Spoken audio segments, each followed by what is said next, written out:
आज शनि प्रदोष जीवन को सुख देने वाली, संतान समृद्धि वैभव देने वाली निवेदन है आपसे,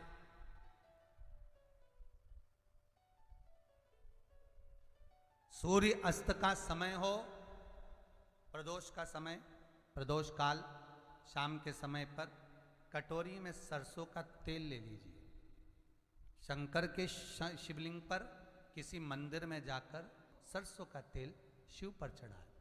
तेल चढ़ते समय शंकर के शिवलिंग पर त्रिपुंड बना दें। ये एक उंगली, चीटी उंगली के पास वाली उंगली शंकर के शिवलिंग पर टच कर कर रखें और अपनी मनोकामना पूर्ण कहें। बाबा विश्वनाथ पूरा करता है। भगवान शंकर के द्वार पर स्वयं शनि महाराज आज मिलने के लिए, और जितने ग्रह नष्ट देने वाले हैं, कारक ग्रह हों, बेकार वृत्ति वाले हों, वो सब आज शनि सबके दोष मिटा देता है। शंकर भगवान के मंदिर में आज शनि प्रदोष के दिन मंदिर में नहीं तो घर में अगर शंकर का शिवलिंग है तो एक दिया अवश्य लगाओ। शनि महाराज जीवन का सुख प्रदान करेंगे, आनंद। शनि प्रदोष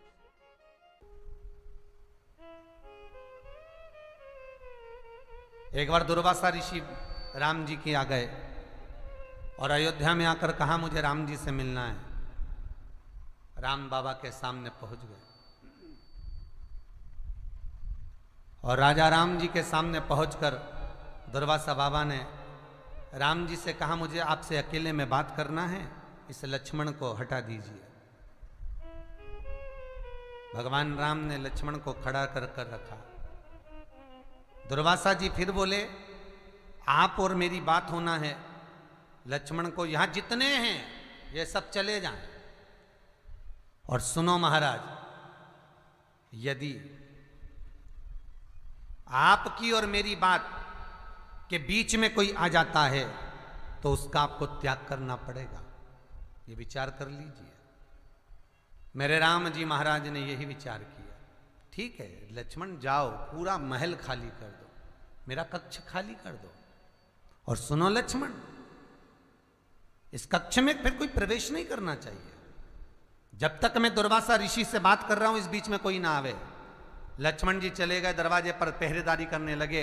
दुर्वासा भगवान और भगवान राम की चर्चा प्रारंभ हुई, बात चालू हुई। और कुछ देर बाद लक्ष्मण जी का आगमन हुआ। लक्ष्मण को त्याग करना पड़ा मेरे राम जी को।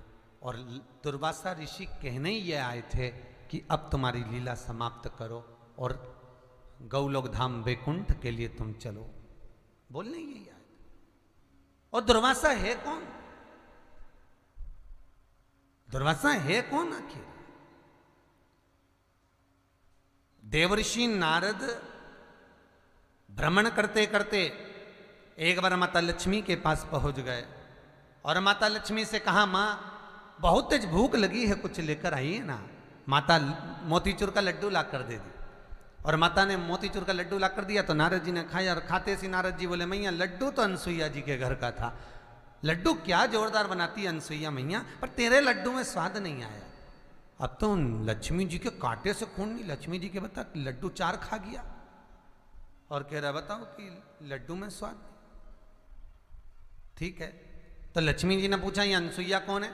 तो अनसुईया पतिव्रता धर्म का पालन करने वाली, पति को परमेश्वर मानने वाली, पति चरणों का स्मरण करने वाली, पति चरणों का अनुमोदन करने वाली, पति चरणों के रसतत्व को धारण करने वाली, वो अनसुईया है। और अनसुईया मैया पति के चरणारविंद का रसतत्व ग्रहण करती, पति के चरणों का अनुमोदन करती, पति के चरणों को नमन करती, वो अनसुईया। क्या अनसुईया इतनी सात्वित्ववान है? अरे मैया तुम क्या लगो। और लक्ष्मी जी को इतना कहकर नारद जी चले सरस्वती के यहां पहुंच गए, ब्रह्माणी के यहां। ब्रह्माणी को भी कह दिया, पार्वती के यहां पहुंचे तो पार्वती को भी कह दिया। अनसुईया के सात्वित्व की प्रबलता का जब बखान किया है देवऋषि नारद ने, तीनों को परीक्षा लेने के भाव जागृत हो गए। और अनसुईया मैया अनसुईया है, अपने सात्वित्व की प्रबलता है अनसुईया। पति के चरणार विंद का अनुमोदन स्मरण करती हैं। आप में से कितनी माताएं हैं जितनी टीवी पर कथा सुन रही हैं, ऑनलाइन कथा सुन रही हैं, आप में से कितनी माताएं हैं जो अपने पति को रोज प्रणाम करती है, रोज नमन करती है? हाथ उठाओ जरा। कितने प्रणाम करते? इक्का दुक्का कोई होगा प्रणाम करते होगे। और नहीं तो कई घरों में तो बेचारा पति तुम्हारे को प्रणाम कर ले, तारी चुप हो जा, तेरे हाथ जोड़ो, चुप हो जा, मत बड़बड़ कर, जरा शांति रख ले, थोड़ा चुप हो जा। पति बेचारा करे नमनता। महाराज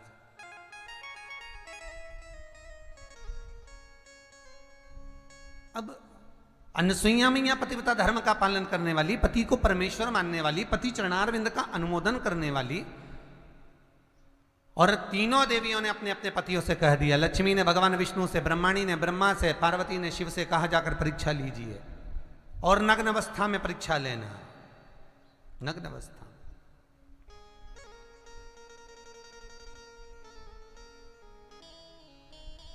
जाओ, चले। ब्रह्मा विष्णु महेश ने जाकर आवाज लगाई, माता भिक्षाम देई, माता भिक्षाम देई। जैसे ही भिक्षा के लिए आवाज लगाई, अनसुईया जी बाहर आए। बाबा ये लो।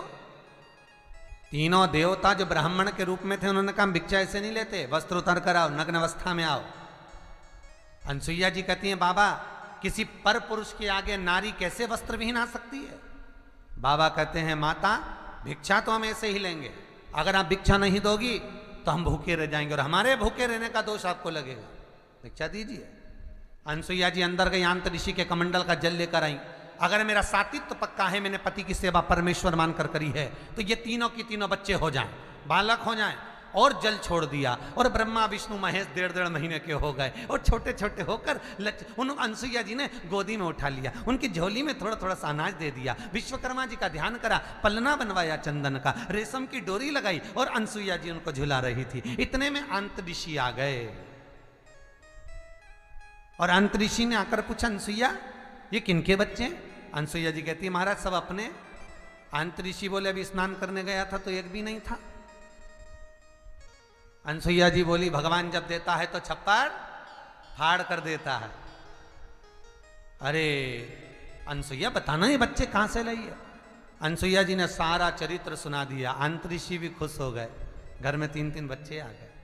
अब अनसुईया जी के यहाँ तो आनंद था, रोज नया नया आनंद। चिंता उनको लग गई। लक्ष्मी ने पार्वती से पूछा, तेरा आया क्या? ब्रह्माणी ने नहीं। तीनों देवियों ने एक जगह पर इकट्ठी हो गई, वहीं से देव ऋषि नारद निकलकर जा रहे थे श्रीमन नारायण। देव ऋषि नारद निकलकर जा रहे, और नारद जी ने बड़े मीठे स्वर में निकलकर जा रहे थे श्रीमन नारायण कहते कहते। लक्ष्मी जी ने बड़े मीठे स्वर में आवाज लगाई, बेटा नारद, ओ बेटा नारद। नारद जी को लगा आज मैया कितना मीठा बोल रही है, कितना मीठा। और जब माताएं मीठा बोलती है तो समझ लो कि कुछ तो चाहिए। जब माताएं बोले ए जी तो तुरंत खसक लो जी, नहीं तो 500 गया जी, ये पक्का है। आज मैया बड़ा मीठा बोल रही है। बोलो माँ क्या चाहिए? लक्ष्मी जी बोली, तूने कहीं नारायण को देखा? हाँ मैया। अनसुईया जी क्या पलना में झूल रहे हैं? पलना में झूल रहे हैं? तो पागल हो गया, मूर्ख हो गया, चल निकल यहां से। अब लक्ष्मी जी ने तो देव ऋषि नारद को भगाया।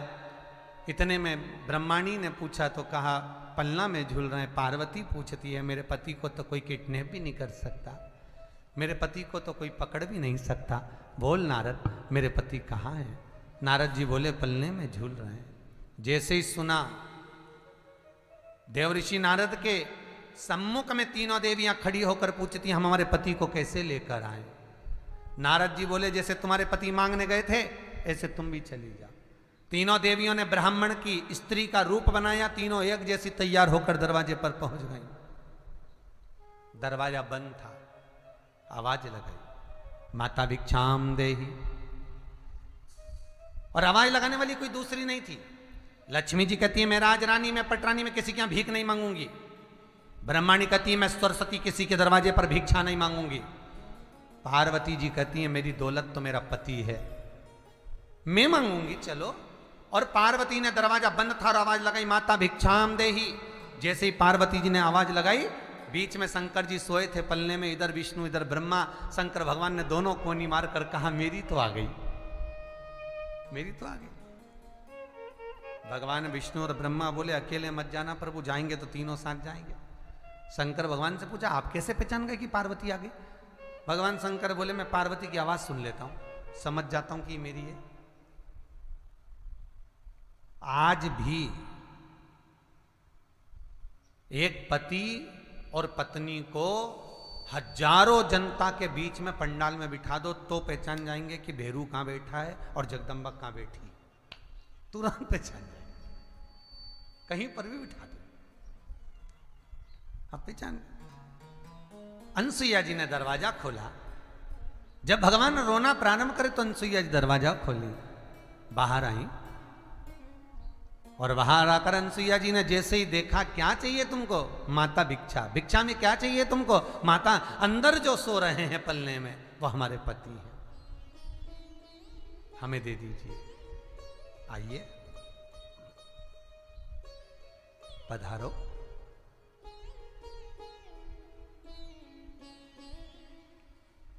उठा लो। इतने में अंतरिक्षी आ गया। अंतरिक्षी ने कहा अनसुईया ये कौन है? अनसुईया जी कहती हैं तीनों से जाओ तुम्हारे ससुर हैं, जाओ प्रणाम करो। तीनों लक्ष्मी ब्रह्माणी पार्वती ने प्रणाम किया। अंतरिक्षी ने अनसुईया का हाथ पकड़कर बोला री अनसुईया बेटे तेते से और बहू लिया ही साथ साथ हाथ की।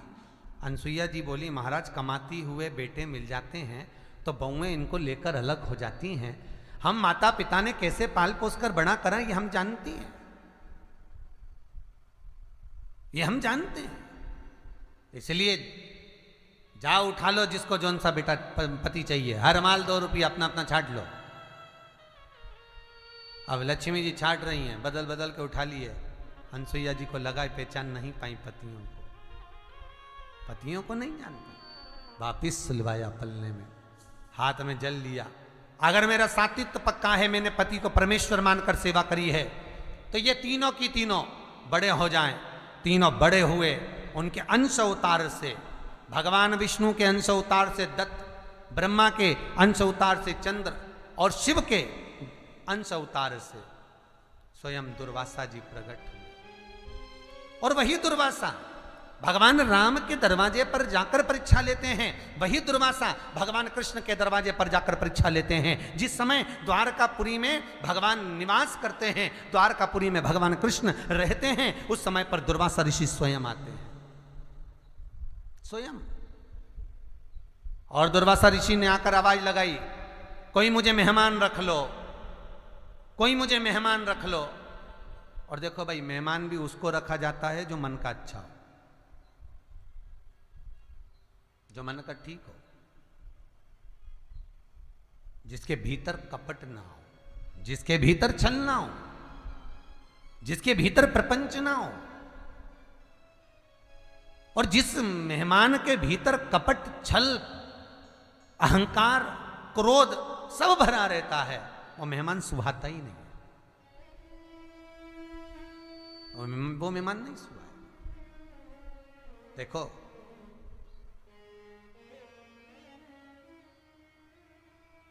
बेटियां शादी के बाद घर में आए, जब मायके आए, तो ये जो मायका है ये बेटियों का घर है, ये बेटियों का घर है मायका।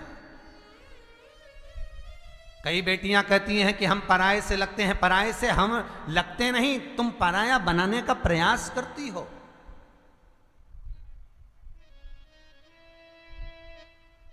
बेटियां घर में पराई कब दिखती हैं? जब घर में आए मायके में और मुंह धोएं, हाथ पैर धोएं और अपने पर्स में से निकालकर रुमाल से मुंह पोंछें। मायके में आने के बाद अपना टाविल निकालकर, अपना रुमाल निकालकर हाथ पैर पोंछें। घर में टाविल दिया है भाभी ने, भैया ने रखा है, रुमाल भी रखा है, पर बेटियां जब अपना रुमाल निकाल कर मुंह पोंछती हैं तब लगता है कि अब ये पराई दिखने लगी है।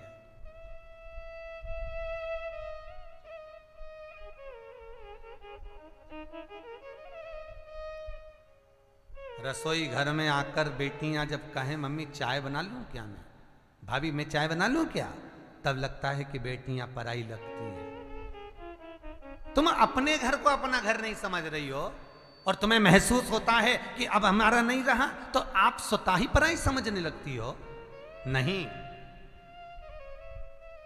मां बाप का घर, माता पिता का घर, भगवान शंकर का घर और गुरु का द्वारा, गुरु का घर कभी पराया नहीं होता साहब, कभी पराया नहीं होता, ये कभी पराया नहीं होता। शंकर भगवान के शिवलिंग को नया और पराये का, पुराने का कोई भाव नहीं होता। शिव का शिवलिंग कितना सुंदर कहा है। लिंग पुराण के अंदर वर्णन करा कि शंकर भगवान के शिवलिंग पर जल क्यों चढ़ाया जाता है। जिंदल परिवार ने जब कथा करवाई ऑनलाइन तो उसमें बताया था कि जल चढ़ाने का भाव क्या है, क्योंकि शंकर भगवान ने यही श्रावण के महीने में विष पिया था, तो 33 कोटि देवताओं ने जल का अभिषेक किया उस कंठ की जलन को रोकने के लिए। गाय का दूध भी चढ़ाया कंठ की जलन को रोकने के लिए।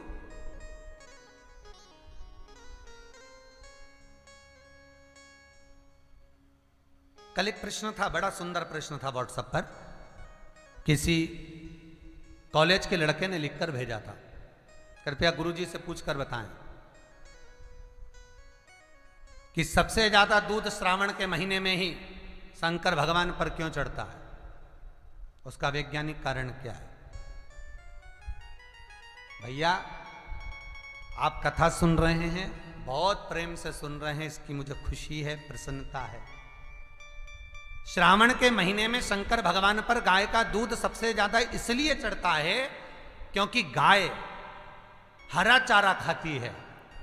बारिश होने लगती है आषाढ़ से तो हरा चारा खाना गाय चालू कर देती है, और गाय जब हरा चारा खाती है तो उस हरे चारे में हो सकता है कोई जीव हो, कोई झिंगुर हो, कोई ऐसा जीव हो जहरीला, और वो गाय उस चारे को खाते खाते उसके शरीर में हरे चारे के रूप में वो विषधर जीव भी चला जाता है। जब विष अंदर जाता है तो गाय के रक्त के शरीर की नाड़ियों के माध्यम से दूध में मिल जाता है। इसलिए वैज्ञानिक कारण यह है कि गाय का जो दूध कच्चा निकलता था श्रावण के महीने में, वो शंकर भगवान को समर्पित कर देते थे कि ये विष वाला दूध हमारे घर में कोई पिए ना। इसलिए शंकर भगवान को कच्चा दूध चढ़ता है, पका हुआ नहीं, क्योंकि कच्चा दूध अगर श्रावण के महीने में हम पिएंगे तो हो सकता है उसमें कोई जीव हो और वो हमारे भीतर जाए, विष उत्पन्न कर दे। इसलिए श्रावण में पका हुआ दूध गर्म कर कर उसको पिया जाता है, पर शंकर भगवान को कच्चा समर्पित किया जाता है। विषधर को विष ही धारण हो सकता, ये वैज्ञानिक कारण। तो सर्वाधिक दूध शंकर को सर्वाधिक भगवान को समर्पण का भाव।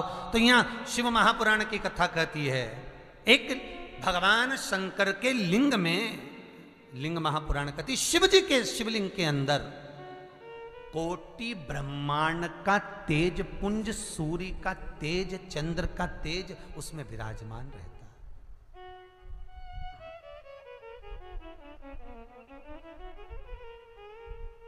उसमें विराजमान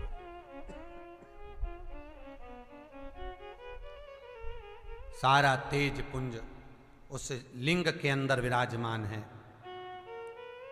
चाहे वो शिवलिंग पुराना हो चाहे नया, वो कैसा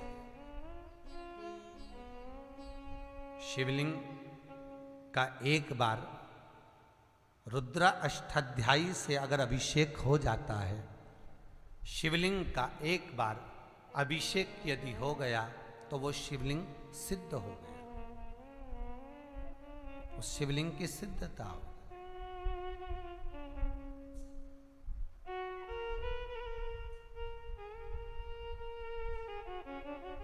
उसी तरह जैसे घर के अंदर बैठकर आप 27 मनके की माला जप रहे हो, घर के अंदर बैठकर 30 मनके की माला जप रहे हो, घर के अंदर बैठकर 108 मनके की माला जप रहे हो, आप जितने भी मनके की माला घर के अंदर बैठ रहे हो और जप रहे हो, उसका पुण्य आपको प्राप्त होगा, मना नहीं है, मिलेगा। पर रुपये में से 54, रुपये में से कितना मिल रहा है? 54, 25%। वही माला आप किसी मंदिर में, देवालय में, तीर्थ में जप रहे हो, उसका पुण्य मिलेगा केवल आधा, 50%, मात्र 50। महाराज, वही माला आप यदि पीपल, आंवला, समी, बेलपत्र, इन वृक्ष के नीचे अगर आप एक माला को लेकर बैठे हो और बिना आसन के, समी के वृक्ष के नीचे आप कोई मंत्र जप रहे हो, कोई बेलपत्री के पेड़ के नीचे मंत्र जप रहे हो, कोई आंवले के पेड़ के नीचे मंत्र जप रहे हो, किसी पीपल के वृक्ष के नीचे मंत्र जप रहे हो, तो वहां आसन लगाने की जरूरत नहीं होती। बिना आसन के अगर आपने एक माला का एक मन का भी अगर जपा है, शिव महापुराण कहती है, विष्णु पुराण कहती है कि 100% पुण्य आपके खाते में उस मंत्र का फल प्रदान कर देता है। उस मंत्र का मिलेगा, घर में जपो 25% मिलेगा, जपना तो चाहिए, जपना तो चाहिए महाराज। पर किसी वृक्ष की छांव में, शुक्रताल में, जहां सुखदेव जी महाराज ने राजा परीक्षित को श्रीमद् भागवत कथा श्रवण कराई है, शुक्रताल में माँ हमारी एक वो माता जी गीताबाई जी रहती हैं, गीताबेन जी गुप्ता, तो कथा सुन रही होंगी वो भी। तो गीताबेन जी गुप्ता कथा सुन रही होंगी। तो एक बार जब कथा थी शुक्रताल में, जोवट वाले मुन्ना जी अगाल, उस कथा, अगाल जी भी बड़े भावपूर्ण, बड़े धर्मात्मा, पुण्यात्मा, हर पल भगवत चर्चा में और दान पुण्य में अग्रण्य रहते। तो शुक्रताल में कथा थी, श्री शालिग्राम जी हरडिया उस कथा के भी कराए। तो गीताबाई गुप्ता जी कहीं न नक्षत्र वाटिका है गुरु जी, यह नक्षत्र वाटिका। हमने कहा नक्षत्र वाटिका है, हाँ एक बार चलेंगे दर्शन के लिए, चलिए। गए, जाकर देखा तो वहां हर ग्रह के हिसाब से, राहु के लिए, केतु के लिए, मंगल के लिए, शनि के लिए, बुध के लिए, बृहस्पति के लिए, सब ग्रहों के लिए एक एक पेड़ लगे हुए थे। और उस पेड़ के नीचे बैठकर लोग तप कर रहे थे, साधना कर रहे थे। लोग बैठे गंगा के घाट पर उस वृक्ष के नीचे साधना कर रहे हैं, तप कर रहे हैं। तो गीताबाई जी ने पूछा, गुरुजी यहां बैठकर तप करने का फल क्या है? हमने कहा फल शिव महापुराण की कथा, लिंग पुराण की कथा, विष्णु पुराण की कथा, पद्म पुराण की कथा कहती है कि किसी वृक्ष के नीचे, जिन वृक्षों का गुणगान हमारे शास्त्र करते हैं, जिन वृक्षों का गुणगान हमारी पुराणे करती हैं, उन वृक्ष के नीचे अगर एक मंत्र का मन का भी फेरा जाए तो उसका पुण्य हजारों गुना प्राप्त हो जाता है, आप रूप प्राप्त होता है अपने आप।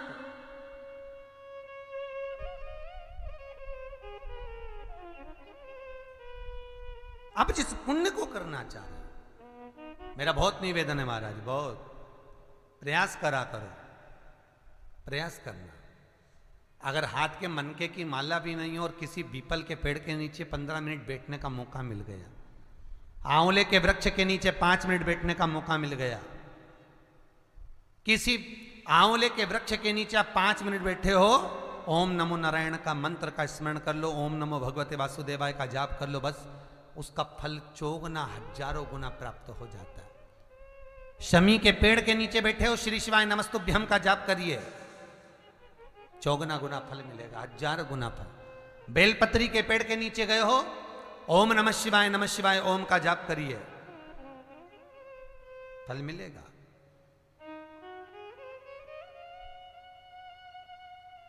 उस फल को हमें पाना है। कई लोग कहते हैं महाराज हम पूजन बहुत करते हैं, हम पाठ करते हैं, हम अर्चना करते हैं, हम व्रत रखते हैं, हम उपासना करते हैं, हम दान करते हैं, हम पुण्य करते हैं, हम सत्कर्म करते हैं, उसके बाद भी दुख क्यों है? हम पूजन तो कर रहे हैं, माला, पाठ, जप, अनुष्ठान फल कब देते हैं और फल कब नहीं देते? ये शिव महापुराण की उमा संहिता कह रही है। शिव महापुराण का उमा खंड, पार्वती खंड को अच्छे से पढ़िए तो उसमें बताया है, उसमें वर्णन किया है, वो श्रेष्ठ नहीं। कुछ देरी महाराज, कुछ क्षण, कितना सुंदर कहा है, पीपल की परिक्रमा करो, चाहे आंवले की परिक्रमा करो।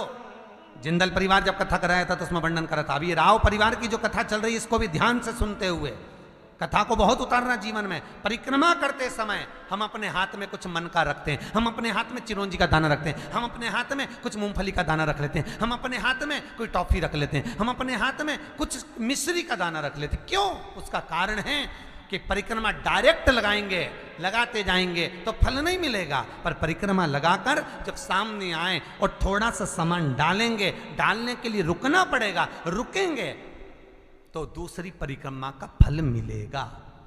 अगर डायरेक्ट लगाए जाए तो कोई फल की प्राप्ति नहीं है हमारे। कोलू की बेल की तरह चले जा रहे।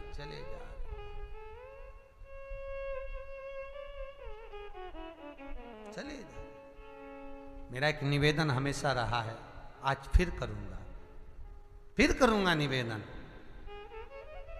कि किसी तीर्थ में जब जाएं, काशी में पहुंच रहे हैं, विश्वनाथ की नगरी में जाना है, काशी जा रहे हैं, उज्जैनी जा रहे हैं, महाकाल का दर्शन करना है, ओमकारेश्वर जा रहे हैं, ओमकार का दर्शन करना है महाराज, सेलम जा रहे हैं, मल्लिकार्जुन का दर्शन करना है, केदारनाथ जा रहे हैं, केदारेश्वर का दर्शन करना है। मेरा उनसे निवेदन है जो गोवर्धन नाथ जी की परिक्रमा करने भी जाते हैं उनसे भी कहूंगा, जो काशी जाते हैं उनसे भी कहूंगा, नाथद्वार जाते हैं उनसे भी कहूंगा कि रात को ट्रेन में बैठे, सवेरे उतरे, दर्शन कला, गोवर्धन नाथ जी की परिक्रमा करिए और तुरंत ट्रेन में बैठे और भग कर अपने घर आ गए। ऐसे दर्शन से कोई फल नहीं है। कुछ देर जाकर भगवान के पास बैठकर उनसे बात तो करो, विश्वनाथ आपने बुलाया, बहुत दिनों के बाद बुलाया, बाबा बहुत याद आती है आपकी, आप कृपा करा करो, इतना धन इतना वैभव देना मेरे विश्वनाथ कि मैं दर्शन करने आ जाऊं। हे गोवर्धन नाथ, कई लोग गिरिराज जी की परिक्रमा करने जाते हैं, गोवर्धन नाथ जी की परिक्रमा करने जाते हैं, बिल्कुल खड़ी परिक्रमा, मैं कुछ खाऊंगा नहीं, मैं कहीं बैठूंगा नहीं, चले जा रहे, हांपड़ी भरा रही, शरीर थक रहा, पसीना बह रहा, चले जा रहे। भगवान खुद बच्चे का रूप रखकर उसके पास में आ रहे, पानी पी लो, भंडारा खोल रखा है, टेबल पे पूरी सब्जी बट रही, कुछ खा लो, बुला बुला कर कह रहे हाथ जोड़ जोड़ के खा लो। क्यों? क्योंकि भगवान कह रहे इसे कोलू की बेल की तरह परिक्रमा मत लगा, मेरे पास आया है, कुछ देर बैठ तो सही। वो याद करिए, ना जी भर के देखा, ना कोई बात की, बड़ी आरजू थी मुलाकात की। ना हम उनसे जी भर कर देखे, ना मिले, ना जुले, ना बात करी। तुम्हारे यहां कोई मेहमान आया, बहुत दूर से आया और दरवाजे पर आया और 5 मिनट मिला, और जीजी कैसी हो, बढ़िया, आनंद में, बच जा रहा हूं, और वो तो बुझ जाए तो बुरा तो लगेगा। आया काय को मुंडा दिखाने आया था क्या? थोड़ी देर बैठ तो सही, पानी तो पी ले, चाय पी ले, मैं बनाऊं। नहीं, मैं तो आया नहीं गया। बुरा तो लगेगा। भगवान को भी बुरा लगता है कि मैंने इतने प्रेम से तुझे निमंत्रण दिया मेरे दरबार में बुलाने के लिए, और मेरे दरबार में, मेरे मंदिर में आने के लिए मैं खुद निमंत्रण देता हूं तब कोई आता है। शिव महापुराण की कथा, भगवान का दरवाजा, तीर्थ व्रत, ये सारे जब तक भगवान ना चाहे कोई नहीं करवा सकता, कोई कर नहीं सकता। मैंने निमंत्रण दिया और तू ना आया। कुछ देर बैठकर उससे निगाहें तो मिलाओ, कुछ देर बैठकर उसके पास जाओ तो सही। कई लोग तीर्थ करने जाते हैं, उनको यही अंदाजा नहीं रहता कि तीर्थ में कौन सा मंदिर कहाँ है।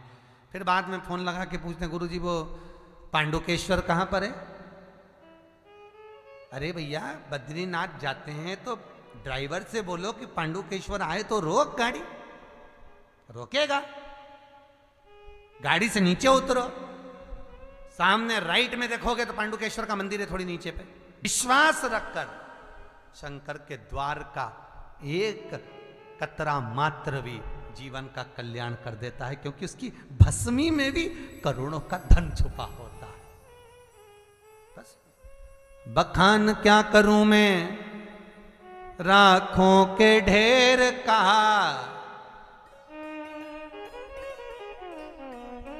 चपटी भभूत में है खजाना कुबेर का। जहां शंकर निवास कर रहे हैं, जहां शिव रह रहा है, जहां भगवान शंकर का शिवलिंग है, जहां शिव निवास करते हैं, उस जगह पर एक एक पत्ते पत्ते का भी मोल तत्वता है। मोल तत्वता, पत्ते की भी मोल तत्वता है। उसको पहचानो, उसको जानिए। केवल मंदिर गए, दर्शन करा, चाट की दुकान पे चाट खा ली, खिलौने की दुकान पे से खिलौना खरीद लिया, 2-4 सेल्फी ले ली, फोटो खिंचवा लिया, गाड़ी में बैठे खाना खा के घर चले गए एंजॉय कर कर। मंदिर दर्शन के लिए नहीं गए थे, दर्शन करने जाते तो एक एक मालूम कर कर जाते कि यहाँ क्या क्या है। सियोर वाला महाराज कथा में बताएगा तो अपन को एक एक चीज मालूम होना चाहिए कि यहाँ ये चीज विराजमान है और उसका हमें फल प्राप्त करना। जैसे नहीं जाओ तो उसको पाने की लालसा लेकर जाओ, उससे मिलन की लालसा होना चाहिए कि मैं तेरे दरवाजे पर केवल तुझसे मिलने के लिए तेरे पास आया, उससे मिलन हो।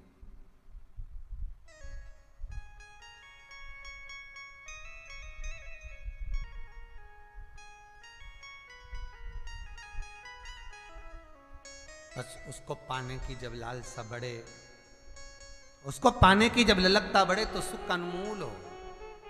दुर्वासा बाबा मेहमान बनकर द्वारकाधीश के यहाँ पहुंच गए। कोई मेहमान नहीं रख रहा, आवाज लगा रहे हैं मुझे मेहमान रख लो। कोई तो रखो, जिसको क्रोध आए उसको कौन रखे? कोई ने नहीं रखा, द्वारकाधीश ने रखा, मेरे यहाँ मेहमानी करो। दुर्वासा जी बोले, कृष्ण सुन ले, अगर मुझे क्रोध आ गया तो भगवान कहते हैं आने नहीं दूंगा, रहिए मेरे यहाँ। एक कुटिया बना दी, उसमें दुर्वासा जी रहे। आज दुर्वासा जी ने अपनी कुटिया में आग लगा दी, बाहर खड़े हो गए, सब लोग पानी डाल रहे हैं दुर्वासा जी के पास में। भगवान कृष्ण ने आकर पूछा, ये कुटिया में आग किसने लगाई? दुर्वासा जी की। दुर्वासा जी भगवान कृष्ण की पीठ ठोक कर कहते हैं मैंने लगाई। भगवान कृष्ण बोले, तुम्हारे घर में तुमने आग लगा दी? दुर्वासा जी बोले, मन मेरा, मैं तो मेहमान, और मेहमान तो आग भी लगा सकता है। नहीं नहीं, ये ठीक नहीं करा है। दुर्वासा जी बोले, कृष्ण आग लगी अपनी जगह पर, मुझे खीर खाना है, जल्दी ला। और भगवान कृष्ण ने उसी समय रुक्मणी जी से कहा, जल्दी खीर लेकर आ। रुक्मणी जी खीर लेकर आई। रुक्मणी जी ने खीर भगवान दुर्वासा जी को दी। दुर्वासा जी ने खीर खाकर आधी खीर कृष्ण पर फेंक दी। भगवान कृष्ण के पूरे शरीर पर कहा खीर मल ले, और भगवान कृष्ण ने पूरे शरीर पर खीर मली। इतने में रुक्मणी जी हंस दी, और रखो ऐसा मेहमान, जो तुम्हारी इज्जत ही नहीं करे, भगा दो इसको। इतने में तो दुर्वासा ऋषि को क्रोध आ गया, और दुर्वासा ऋषि को क्रोध आया और कहे, ये रुक्मणी ने मुझको देखकर हंसा है, आज मैं रुक्मणी के सम्मुख में द्वारका घूमने के लिए जाऊंगा, पर रथ पर बैठ कर जाऊंगा। उस रथ में ना घोड़ा लगेगा ना घोड़ी लगेगी, उस रथ में रुक्मणी जुतेगी, रथ को रुक्मणी लेकर जाएगी। और दुर्वासा जी के रथ को रुक्मणी खींच रही है, द्वारकाधीश पीछे पीछे चल रहे हैं। दुर्वासा जी रुक्मणी से कहते, चलाओ जल्दी जल्दी रथ। रुक्मणी चलती चलती चक्कर खा के नीचे गिर गई। दुर्वासा जी ने पानी का छींटा दिया, रुक्मणी को उठाया, कहा, कृष्ण, हे कृष्ण, ये रुक्मणी ने मेरी हंसी उड़ाई है, ये तेरे साथ द्वारका में नहीं रहेगी, इसका तुझे त्याग करना पड़ेगा। इसलिए रुक्मणी का त्याग करा। कभी कोई द्वारका जी गए होंगे तो उनको मालूम होगा, द्वारकाधीश के मंदिर के अंदर रुक्मणी का मंदिर नहीं, रुक्मणी का मंदिर कोसों दूर है। त्याग करना पड़ेगा तुझे।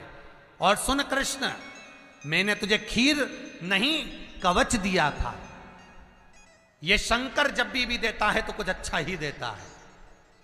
दुर्वासा जी कहते हैं, मैंने तुझे कवच दिया था, उस कवच को तूने पूरा नहीं पहना, पांव के तलवे में खीर नहीं लगाई।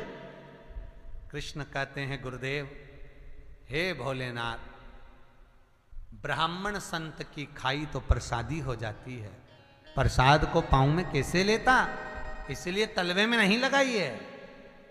दुर्वासा जी बोले, कृष्ण, मैंने तुझे कवच दिया था, उस कवच को तूने पूरा नहीं पहना, तेरे प्राण छूटेंगे तो पांव के तलवे से छूटेंगे। इसलिए जरा नाम के व्याघ्र ने जब बाण छोड़ा तो वो भगवान कृष्ण के पांव के तलवे में लगा, पूरे शरीर में कहीं नहीं। कवच नहीं पहना तुम,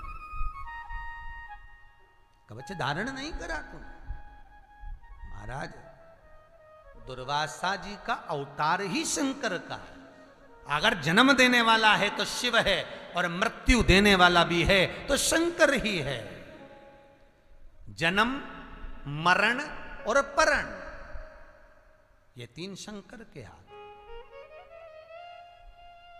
डॉक्टर कह दे, इतनी तारीख को डिलीवरी हो जाएगी, इतनी तारीख को जापा हो जाएगा तुम्हारी बहू को, 15 दिन पहले हो गया, 8 दिन बाद हो गया, उसने नहीं छोड़ा था, नहीं हुआ। डॉक्टर ने कहा, इसकी अंतिम सांसें चल रही है, हॉस्पिटल से ले जाओ, घर सेवा करो। 2-4 दिन जी गया तो जी गया, मालूम पड़े 4 साल निकल गए। 2-4 बार तो गोबर लीप के नीचे सुला दिया, डुकरिया फिर सही हो गई, मरी नहीं। बार बार नीचे सुलाओ, बार बार जिंदा हो जाए, मरती नहीं है। क्यों? वहां से लिखी नहीं है। परण, शादी, पंडितों ने पत्रिका देखकर कह दिया इतनी तारीख तक ब्याह हो जाएगा। कितनी अंगूठियां पिना दी, कितने सारे मंत्र तंत्र का प्रयोग कर लिया, कितनी सारी विद्या कर ली, तो भी बच्चों का ब्याह नहीं हुआ। पंडित जी को फोन लगाकर बोल रहे, महाराज जी आपने बताया था वो हमने करा, हुआ नहीं। क्यों? परण भगवान के हाथ में है, जब तक बंधन नहीं करेगा तब तक हो नहीं सकता। कितने ही देखो, बोलो तो रे, कितने टीवी पे कथा सुन रहे हो, और कितने लोग टीवी पर कथा सुन रहे, जरा विचार करो। तुम्हारे लिए कितनी लड़कियां देखी होगी, तुम्हारे लिए कितने लड़के देखे होंगे, कितने बायोडाटे आए होंगे। उसके बाद तुम्हारी किस्मत में यही लिखी थी, और तुम्हारी किस्मत में यही लिखा था। उसका कारण है, जहां भगवान ने बांध रखी है, तुम 50 देखो लो, संबंध वही होगा जहां शिव ने लिखा होगा। शिव ने जहां वो जहां लिख कर रखा होगा वहां होना है। पार्वती जी की माता मीनावती ने कहा था, मैं अपनी बेटी को ऐसे घर में नहीं दूंगी जो भस्मी रमाए, जटा जूट पहने, नग्न वेशधारी हो, ऐसे को बेटी कौन देगा। पर स्वयं ब्रह्मा आकर कहते हैं, जो भाग्य में लिखा है उसे कोई टाल नहीं सकता। एक सेठ जी से सेठानी ने बोला, देखो स्वामी, तुम जगत में इतना दान करते हो, पुण्य करते हो, सत्कर्म करते हो, अपनी बेटी इतनी दुखी रहती है, उस बेटी को थोड़ा क्यों नहीं दे देते? सेठ जी बोले, उसके भाग्य में नहीं है। तो तुम क्या भाग्य विधाता हो? सेठ जी बोले, मैं भाग्य विधाता नहीं हूं, पर उसके भाग्य में नहीं है। तो तुम्हें कैसे मालूम कि भाग्य में नहीं है? सेठानी चिल्लाकर जब बोली तो सेठ जी ने कहा, अगर उसके भाग्य में होता तो मैंने कितना अच्छा घर छाट कर दिया था, इतना अच्छा वर दिया था, कितनी धन दौलत संपदा दी थी, कितना परिवार देखकर, पैसा देखकर घर में बेटी को ब्याया था। उसके बाद उसकी किस्मत ऐसी है कि आज 2-2 रोटी के लिए तरस रही है, तो ये उसका भाग्य है। सेठानी बोली, तो तुम दुनिया को इतना दान देते तो बेटी को क्यों नहीं दे देते? नहीं दूंगा तो नहीं दूंगा। सेठानी बोली, तुम नहीं दोगे तो क्या हुआ, क्या मैं नहीं दे सकती? तू दे दे, जा दे दे। और सेठानी ने आज जमाई को खाना खाने बुला लिया, और जमाई को भोजन करने बुलाया तो बेसन के लड्डू बनाए, और लड्डू बनाए तो सेठानी ने लड्डू के अंदर सोने की असरफियां भर दी, सिक्के भर दिए, और लड्डू का डब्बा जमाई से कहा, मेरी बेटी को दे देना, पकवान है। जमाई लड्डू लेकर जा रहे थे, रास्ते में विचार करा, बच्चों के स्कूल की फीस भरना है, पैसे नहीं है, लड्डू खाएंगे, बाद में भ्रष्टा में जाएंगे, उससे अच्छा ही लड्डू हलवाई के यहाँ भेज दूं, थोड़ा सा पैसा आ जाएगा तो बच्चों की फीस भरा जाएगी। उसने हलवाई के यहाँ डब्बा भेज दिया 500 रुपये में, 500 रुपये लेकर चले गए। सेठ जी बाहर गांव गए थे, और आज सेठ जी बाहर गांव से लौट कर आ रहे थे, उनको याद था कि आज मेरी पत्नी की जन्मदिन है, और पत्नी का जन्मदिन, उसको बेसन के लड्डू बहुत अच्छे लगते हैं। सेठ जी तुरंत हलवाई की दुकान पर गए, भैया कोई ताजा लड्डू है क्या? हाँ सेठ जी, अभी ला के देता हूँ। और 700 रुपये में लड्डू का डब्बा सेठ जी को दे दिया। सेठ जी वो डब्बा ले जाकर अपनी पत्नी को दिए। पत्नी ने जैसे डब्बा खोला, उसमें से जो लड्डू खाया तो सोने की असरफियाँ निकली। सेठानी ने माथा ठोका। सेठ जी बिल्कुल सत्य कहते थे, भाग्य में नहीं होगा तो नहीं मिलता है, कितना ही प्रयास कर, कितना ही प्रयास कर। आज एक यजमान कह रहे थे, गुरुजी इस समय तो हमारी कथा होना थी श्रावण महीने में, पर फरीदाबाद वालों की कथा चल रही है गुरुजी। तो कहा ये भाग्य बिना नहीं मिल सकती। आपने भले बुक करा था, पंडाल बुक करा था, साउंड बुक करा था, सब तुमने बुकिंग करी, पर रह गए। ये फरीदाबाद वालों के भाग्य में, राव परिवार के भाग्य में लिखी थी तो हो रही। जिसके किस्मत में भाग्य में लिखा वो करा लिया, जो नहीं लिखा नहीं कर रहे। होगी जिन जिन की आंखें रह गई है।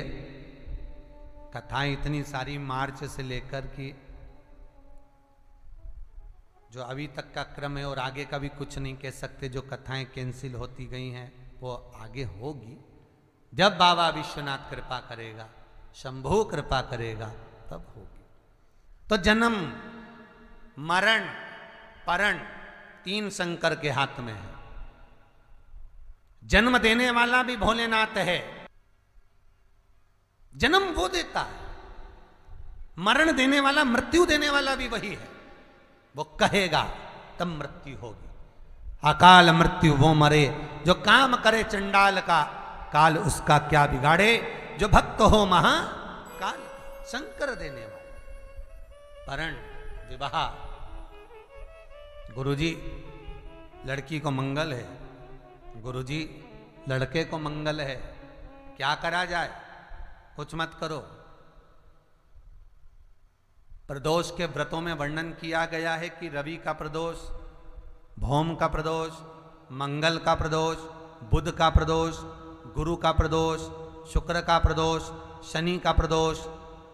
जो प्रदोष पढ़ते हैं पूरे महीनों में, पूरे वर्ष में, मंगल का प्रदोष निकाल कर रख लो कि मंगल का प्रदोष इस दिन पड़ रहा है, मंगल की त्रयोदशी तिथि पड़ रही है।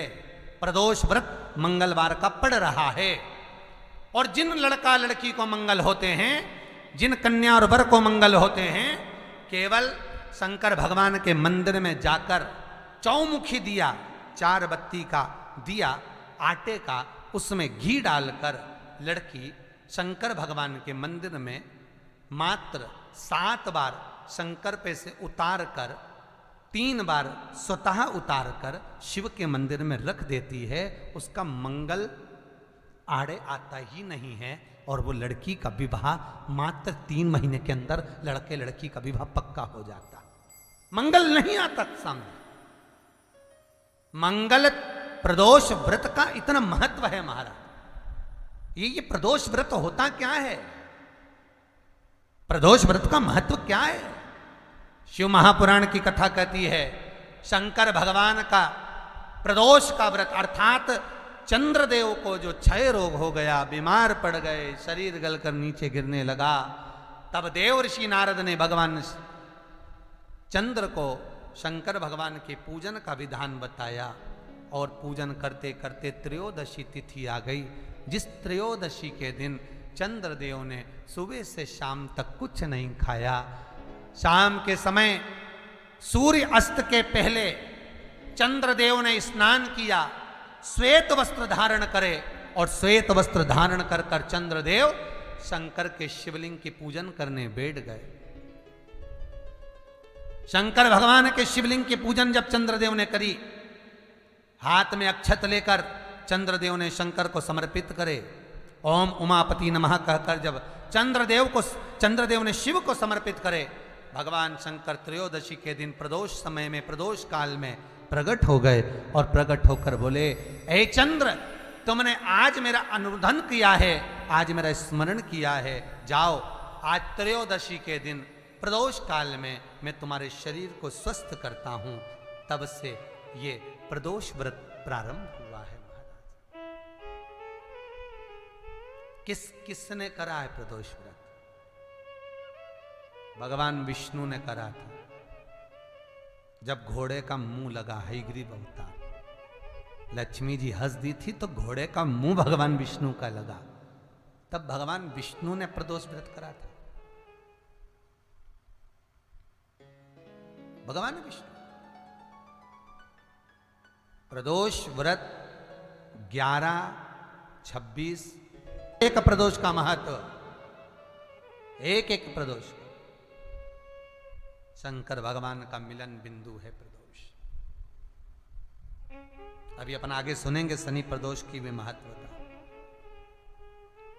तो क्यों ना करें मंगल वाले? ये कहीं हमारे को मंगल है परेशान कर रहा है, मंगल है विवाह नहीं हो रहा, मंगलिक है विवाह नहीं हो रहा। अरे करो ना, शिव महापुराण खोलकर तो देखो, लिंग पुराण खोलकर तो देखो, नर्मदा पुराण खोलकर देखो, एक एक चीज का अनुमोदन हैगा। स्वयं श्री सुखदेव जी महाराज राजा परीक्षित को, कितने राजा परीक्षित को मालूम पड़ा जब कहा शमीक बाबा ने कि तुम्हारे को तक्षक नाग के डसने का श्राप लगा है, 7 दिन बाद तुम मर जाओगे। राजा परीक्षित के सामने ना जाने कितने लोग आए। एक कहता मैं ये कर दूंगा तुम बच जाओगे, एक कहता मैं यज्ञ कराऊंगा, एक कहता मैं अनुष्ठान कराऊंगा, एक कहता मैं ये करूंगा, एक कहता मैं ये करवाऊंगा, राजन तुझे ऐसा कर दूंगा, राजन तुझे वैसा कर दूंगा। क्योंकि राजा के पास पैसा था, बचने के लिए क्या नहीं करता।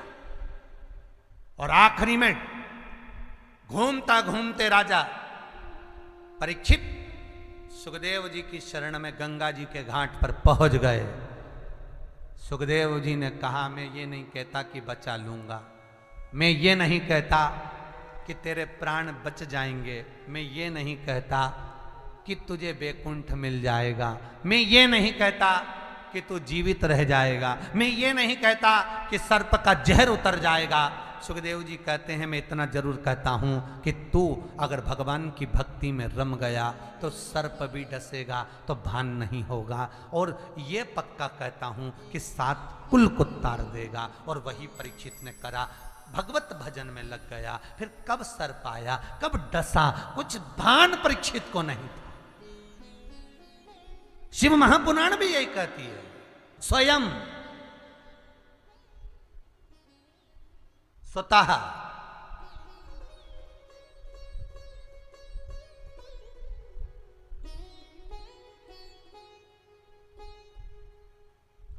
स्वयं का करिए, भजन करो।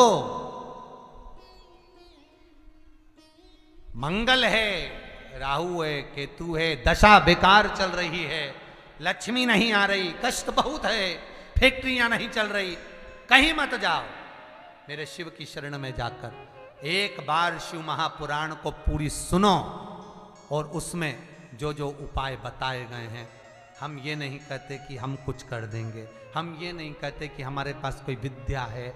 मेरा निवेदन आप सबसे है, आप सबसे भी मैं निवेदन करना चाहूंगा। कई माताएं फोन कर कर बोलती हैं हमारे को कष्ट है, हमें गुरुजी से बात करना है, हमको ये पूछना है, हम नहीं, आपसे निवेदन है, कुछ पूछने के लिए आप कभी भी कॉल ना करिए, फोन ना करिए, कुछ पूछने के लिए आप मैसेज ना करिए, हम नहीं बता पाएंगे। क्यों? क्योंकि शिव महापुराण में जो लिखा है हम केवल वो बता सकते हैं और केवल पुराण में बता पाएंगे। हम यहाँ से नीचे उतरे, हम वही साधारण से मनुष्य हैं जो आप टीवी के सामने बैठे हो, वही की वही हम भी हैं। केवल ये व्यासपीठ, ये पुराण, ये शास्त्र, इसके सिवाय हमारे पास कोई विद्या है ना हम कुछ जानते। हाँ, पुराण में से निकाल कर उपाय, एक दो किताब, 5-6 किताब लिखी हैं, पंचामत है, तर्पण है, मन मंत्र है, मन दर्शन है, गिराज चरित्र है, ऐसी 5-6 किताबें लिखी हैं। उन किताबों में सब कुछ लिख दिया है। पहले जहाँ कथा होती थी किताब वहाँ मिलती थी, अब कथाएं पंडालों में नहीं हो रही है, तो कई लोगों ने फ़ोन कर कर बोला तो हमें किताब कैसे मिलेगी, तो उसके लिए विचार कर कर कल परसों से ऐसा कर दिया है कि टीवी पर एक नंबर किताब मंगवाने के लिए भी अलग से डाला जा रहा है कि आप उनसे किताब मंगवा सकते हो।